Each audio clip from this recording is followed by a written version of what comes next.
everyone, it's Sharonda from Pay Your Weights, and today I'm going to be reviewing Power Book 3, Raising Kanan, Episode 9, Loyal Till the End. It is almost time for the season finale, and I'm really sad about it. When I saw the preview, I was like, next week's season finale. I said, hold on, the stuff just started happening. Like, now y'all start giving us what I needed you to be giving me from the beginning, and now it's the season finale. Somebody help me understand, but it's okay.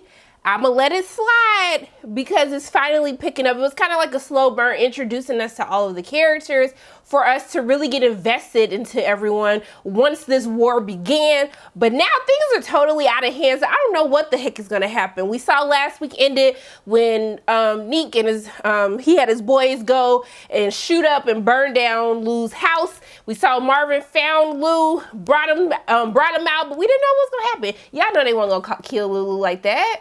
They weren't gonna let Lulu go out like that. So we see he's in the hospital. The whole time the doctors are basically saying like, hey, they basically put him, they sedate him in order to allow his lungs to heal from the smoke that he inhaled and the fire when he passed out. And so they are saying like, hey, he should wake up in the next day, but they're not sure whether or not he's actually going to be able to make it. So in the meantime, I actually want to start with Marvin because we saw in last week's episode, once RAQ figured out, you know, that Marvin was behind this whole operation with the blue caps and how these people died, and he was doing this with Kanan after she told him to leave her son alone. She basically said, I don't want to talk to you no more. So we see that at the beginning of the episode, he basically rolls up on Neek with his, Neek had his son with him. They were just leaving the movies. And so he just pop out and just started shooting up everybody. Okay. He just started shooting, but we find out that actually, yes, Neek's car is bulletproof. So none of the bullets actually hit him or their son. I was like, dang, I thought like we had a strict, like no kids type of thing, but I guess I did. Like, you know, they were trying to kill Kanan at the beginning of the season. So I guess the whole time they just said, F your kids. And you know what? Neek did tell RAQ, like, if something happened to his kid, like, you know, at the end of the day, he just not built how she is, that he doesn't have that same connection with his child. And so we see, I think that he did end up getting some of his associates in the other cars, but he didn't get Neek. And so essentially, we see when they go back, he talking to, I forgot the dude's name, because you know what, he ain't got no name, because you know what his name is? Snitch. And what snitches get? Stitches. And what did he do? He pulled the gun out on him. He was like, hey man, and Mom was like, bro, you know how this go? And he was like, but I was doing it for you. I said, sir, it was his nephew. It was his sister's child. You thought he was gonna be okay with you ratting out his nephew?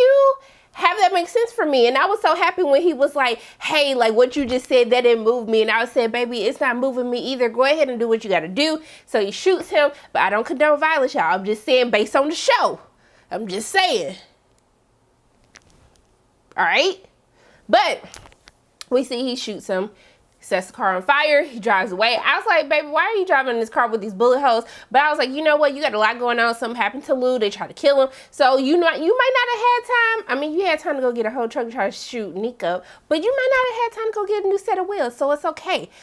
So we see later in the episode, he's having a conversation with RAQ. He finds her in the chapel. And he was like, girl, you know, basically everybody was trying RAQ for her life because between him and his mama basically telling her that she was backsliding. And he was like, don't you think it's a little bit too late to be praying about what you did? She said, baby, it's not. I'm not praying for what I did. I'm praying for what I'm about to do. And I said, okay. She said, it's time for a revolution. And I was like, do you want a revolution? Ooh, ooh. And then I was like, you know what? That song probably hasn't come out yet. Actually, it could have. I don't know what year in the 90s we in, but did Revolution, did that come out? That don't, sorry. Why are we talking about New Nation? Okay. So we see that he basically ends up telling RAQ what happened about how he went to the movie theater and tried to shoot everybody up. And then she was like, didn't I tell you to stand down? I was like, well, baby, last time I checked, you told him that you didn't want to talk to him no more. And you didn't want nothing else to do with him. So I'm a little confused why you talking about he's supposed to be following your orders. And he was like, Beach, didn't you fire me? I work for myself now. And I was like, but right though. So she was like, look, I need you. And he was like, look, I gotta get this off my chest, okay? Because you know how RAQ talked about, you know, she was basically like, I had to take over the business because you started smoking your product. You got addicted. You tried to sell the police a quarter when they came and got you. And essentially that's why you ended up going to jail. So it's not like this is a life that I wanted. It was, I took up to help you out. And so he basically admitted to her like, hey, you do a better job at running this than I do, but I'm your big brother. I took care of both of y'all when mom and dad weren't around. They were dealing with their own craziness, and I'm gonna do whatever it takes to make sure that you guys are protected at all times. And so basically they end up making up. Everything was close. Like, okay, look at Marvin being a good human being. See, that's how I should have known he's about to be up to some foolishness. So he's giving Kanan a gun, and Kanan just being, I don't know why they gave Kanan whatever. It's beyond the point. But essentially, he's giving Kanan a gun, and essentially, Kanan's like, hey, can you put some better music on? Because I guess Smokey Robinson wasn't good enough for him, and so he went to he went to Laverne. What's her name? I know it's Laverne. Jukebox. He went to Jukebox room to go get some music to listen to. And so essentially he ends up finding the tape of her and Nicole. He finds the pictures with them. And so this is how he finds out that his daughter is gay. And so I knew that this wasn't about to go over well because this is a black family. This is in the early 90s. There was a lot of stigma. It's still a lot of stigma within the community. And so essentially when she comes in, he called her the F word. And I was just like, wow, but this is very on brand for the 90s. So anyone who was offended watching this is very on brand for the 90s. So I was just like, I mean, this totally makes sense what he's saying to his daughter right now. And so then when I saw Jukebox step up to him, I said, baby, don't do that. Don't do that, baby. Don't do that. You know your daddy crazy already. He already got a lot of stuff going on. So he just, don't do this. But she spit in his face. And if y'all remember anything from Pumpkin spitting in New York's face on Flavor of Love, you already knew where this was about to go. They start fighting, they start wrestling. And can I have a quick side note? Can we please work on the fight choreography? Like when they be hidden, because it'd be like a punch, but then they be delayed in how they move. Just like when RAQ hit him with the 2x4 and he it was all delayed in how the hit happened and when he fell. I was just like, I need y'all to do better with this because I know that y'all can do this. I know that you're better than this. So that's just my little gripe that I have for right now. But yeah, so they get into a fight. They going back and forth. And then he ended up choking her almost half to death. And then he was basically like, see, just because you dress like a dude don't mean that you know how to fight like a dude. And I was just like, dang, you done almost choked out your daughter. You saw he had the look of regret on his face because essentially he started crying, but I was like, clearly the damage has been done. Marvin and Jukebox had already had a strained relationship. And he did not have to bring her mama's family. See, he's like, you get this heathenness from your mama's side of the family. I said, that's just like a Negro just gonna say that to her. You know, when they start calling people heathens, you know, they really trying to talk about you. So I don't know what's gonna happen with them. He destroyed the tape, especially when that happened, I was like, Marvin, you're dead to her. Like, I don't know how you could ever mend this relationship. So I don't know what's gonna happen with her. But the fact that you messed up the tape, called her out of name, then you tried to choke her, you almost killed your daughter. I think that he knows that he is like gone to the point of no return. So I don't know what's gonna happen. But I do want to give the actor that plays him, London Brown, I want to give London Brown a shout out because, you know, I've been watching him ever since Ballers. And so I really like what he brought to this character, Marvin. I don't know why I'm talking like his character is going to die or something, but you know, it's power. You never know what can actually happen. But I really like him as Marvin. Like he's the F up who be funny sometimes, who just can't do nothing right.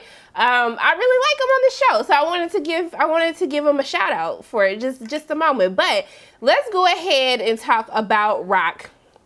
So RAQ is at the hospital with Lou, and I was actually shocked to see Lou's girl by his side because I still don't like her. It's just something about her. It's something in my spirit. You know how something in your spirit just tells you like you shouldn't trust somebody. So that's just how I feel in my spirit. Just something that doesn't sit well with her. But I was shocked to find her waiting at his side because they had just got into it right before he ended up dying, but we see that he didn't die before he, got into the fire. So we see that they're having a conversation. Then I didn't like it when she was like, if he wakes up. Beach, we don't need that type of negativity up in here. We're only talking about positivity. We're only manifesting the good things that happen. Talking about if something. RAQ should curse the ass out. Because I would be like, Beach, you need to be, if you're going to be up in this room in my presence, you're going to be optimistic. So we're not going to be talking about if he wakes up. It's when he makes up. Because whose call is it? It's the Lord's call. Or whoever you worship to is their call, okay? Because I know about my God. So, also too, I was confused when Symphony came up to the hospital trying to be a good man, a fine ass man at that. But he came up to the hospital to check on her. She was like, what you doing here? He was like, you disappeared. I'm a human. I care about you. Might love you.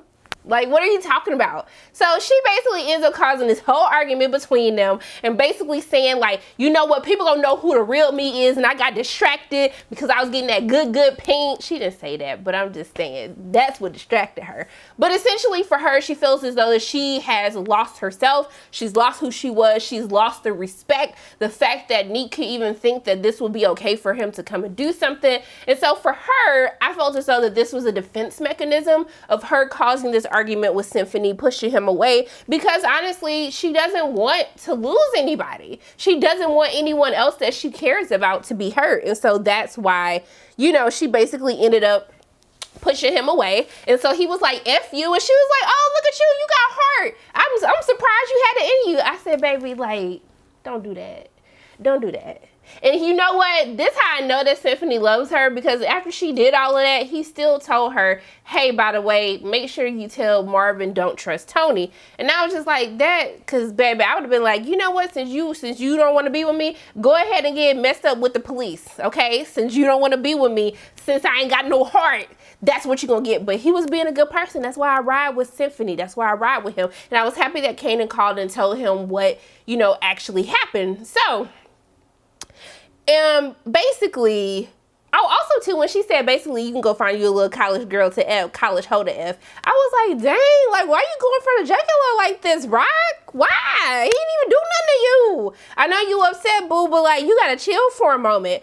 So we see that Jukebox ends up coming to the hospital and basically tells RAQ what happened with the detective. And I'll get into that a little bit later when I talk about Detective Hire, Detective Burke, the lady detective, whatever her name is, child. And so essentially she ends up telling her like, hey, I think that the officer likes you, which I think so too, or I think that she sees a part of her, because I figured like after a few episodes ago that the detective was gay as well, and she saw a little bit of herself in Jukebox. And so that's why she took a liking to her. But she was just like, it's good to have cop friends. And I was like, I bet you would know, right, RAQ? I bet you would know. So we see that later in the episode, she's basically giving Kanan his orders to go shoot someone, which I assume it was going to be Detective Howard. And so when she was teaching him, like, you shoot 2 in the chest, you shoot 1 in the head so he can't think no more. I said, dang, RAQ, I'm scared of you, girl. Patina Miller, first of all, if anyone out there watching this knows Patina Miller, I just want to interview her. I just want to talk to her. I just want to touch the hem of her cloak to just see if I can get like the fineness that she has, the talent that she has. I just want to answer that for myself, but I love her as RAQ. Give this woman whatever role she wants, give it to her because she deserves. But we see that, we saw that last week when Lou stole Neek's jacket. She was coming up with this whole plan in order for her to blame Neek for killing Detective Howard. That's why they had Kanan wearing the jacket to go and shoot him. So I don't know what the heck is going to happen, but I will say that RAQ. Now, y'all can correct me because y'all love correcting me anyway. I don't think did she actually tell Kanan that was his father? And then say, go kill your father. Like, I don't know what happened, but I was like, nah, RAQ. As much as I love you, baby, you're dead ass wrong. So in order for you to not have the rest of the people know that he is your son's father, you would rather just have, for the fact that okay, I'm sorry. Just give me a moment to get this off my chest. You spent the whole season yelling at Marvin, yelling at Lou, yelling at Kane, yelling at everybody, talking about how you gotta clean up everybody's mess. You gotta pay for all the mistakes that everybody else does. It falls on you. And you say that you hold your own down. So you left this for your son to be the one to go kill him? That's tacky, baby. That's tacky. Okay, I love you, but you know what? The people closest to, they gotta even tell you when you wrong. And that was so wrong for her to send Kanan to do something like that. I just felt like that was just so disrespectful on so many levels, especially if Kanan doesn't, even if he does know that that's his dad, or if he does, is she trash for that? I'm sorry. She is trash for that. We just gotta call people wrong, how we see it, and just tell the truth, shame the devil. But let's talk about Detective Howard, Detective Burke, aka Detective Lay. I forgot her name. I hope that's her name, child. I didn't mean to forget it. But so he chilling outside having a smoke break, right? And then he see these fools in broad daylight. The nurse come out, hand these fools hand them some clothes to act like they're basically, I don't know what the hell they were supposed to be, because they weren't even dressed like nurses. I don't know what they're supposed to be, okay? But I was like, so you mean to tell me these people with these fresh fades, like crisp high top fades, you mean to tell me that these people were able to look like they belonged at the hospital? I mean, walk past the first set of police, okay? Like, then walk past the other officer and literally had a gun and walked into a room. I'm just so confused. I know Detective Howard had to be sitting there like, are y'all just stupid? You just stuck on stupid or what? Like, y'all just gonna do this in broad daylight? You didn't want to at least meet in the back by the dumpsters? You just doing this in the front of the hospital. That just didn't make no sense to me. I was just like, so we just gonna do this in the front of the hospital. Just like, he just sitting there smoking. You didn't want to look around. Most people, they look around like, you know, let me see anybody around. No, y'all just got straight to it. Dummies, okay? So he ends up moving, they move Lulu, and Detective Howard basically ends up arresting him. And so essentially he has a conversation. They arrest the nurse too. They got the raggedy nurse because she's stupid too for walking out front and handing him name tags and clothes. Child, just pray for them. So we see that he ends up telling RAQ, you better be lucky that I didn't quit smoking, because you know the doctor told him to stop smoking. So he ends up telling RAQ like, hey, you got to tell Kanan, like, because I'm not doing this no more, so I'm going to rat you out, or you going to do it, because I just helped you out and saved Lou from getting killed, and you getting popped as well. And so essentially, she tells him, well, if I do that, then you got to let me slide, basically, because she's trying to get her Juliana's connect, and essentially she needs to show that Detective Howard is either, you know, she basically has to make things look like he's working for her or whatnot, or maybe this is part of the thing to kill him in order to just be like he's out of the picture so she can get her new connect. So this is when they set everything up, and they basically, you know, he says that they're going to meet in the park and he doesn't want them there, and he said like, you know, and I'm going to be shooting if anyone show up. And that's when you hear the narration about being a desperate dude. And yeah, like when you have nothing else to lose, like you're gonna do whatever it takes at this point. Whatever it takes, I know I can make it through. Sorry, but my Degrassi fans, where you at though? So, we see that,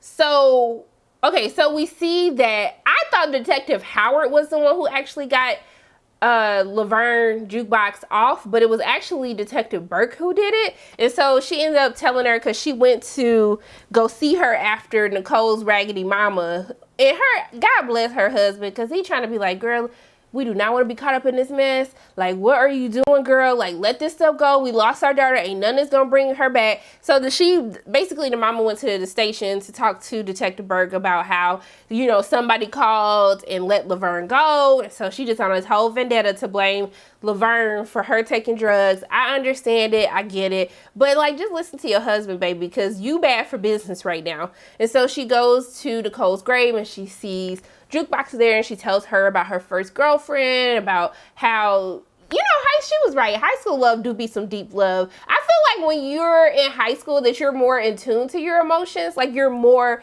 like they're just on a heightened level because you haven't really experienced these feelings before. And so I really felt her when she was talking about how people disregard high school romances. Like they be serious, y'all, they really do. And so she basically took her to go get some Italian ice. And then she started asking her all these questions. I said, see, girl, you don't know how to talk to people. You don't know how to smooth things over. First of all, you were doing too much talking anyway. And then you gonna ease all of that into the first conversation when I'm just like, girl, you don't know how to do your job.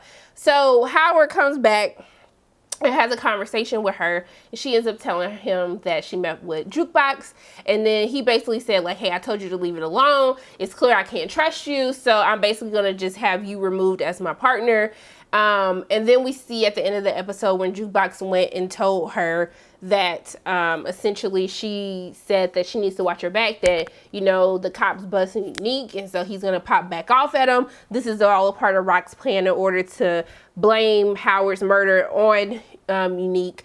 But we saw that Kanan might not have killed him. We see that Howard is still alive. He's rushed to the hospital. So I don't know what's going to happen, but I hope RAQ sweats because she trashed for even having her son do that in the first place. I just felt like it was very disrespectful. Even all the stupid stuff that Kanan has done this entire season, I just felt like that was your mess to clean up, and you're doing way too much. Then you're going to go to church. You're going to go to church and while you got your son doing your dirty work. And then even her mama was like, baby, you don't go to church? Backslider. You don't go to church? And she made sure to tell her, like, your choices are your choices, and it has nothing to do with me. Now, that's up for discussion, debate, because I just feel like, I don't know what it is about. It could be parents in general. I'm just going to speak from my experience with black mamas. They never act like they do anything. Like, they act like they're high and mighty, that there's nothing that they did was wrong. They were the model parent, the perfect parent. I will never understand this. Daddy, if you watching this, you bet not be snitching to mama and show this to her. But you already know what I'm talking about too, so I dare you. Anyways, let me get back because we're trying to stay safe. But yeah, overall for me, I'm really excited to see how this last episode is going to like pop off. Is anyone gonna die? Are they going to, is Howard gonna die? I don't think he's gonna die. Or if he does, I feel like he's gonna tell Burke something to make her think that it was a setup. So I don't know what's gonna happen, but I'm sure Nick is probably gonna be put in jail. I kind of don't want him in jail. I kind of want to see a second season of this whole war happening before our eyes. So I guess we'll have to watch next week to figure it out. But yeah, you know what? Also, too, I forgot to give a shout out to Makai Curtis, who does play him, who plays Kanan, because it was a conversation that he was having with RAQ, and he got 50's mannerisms down. Like I really like this cast. I really do like this cast. And I really like this show. Even Joey Badass is Unique. I like everybody. Like they put a really great cast together. But I just feel like somebody gonna die. So I feel like I gotta shout people out now before they die before next week.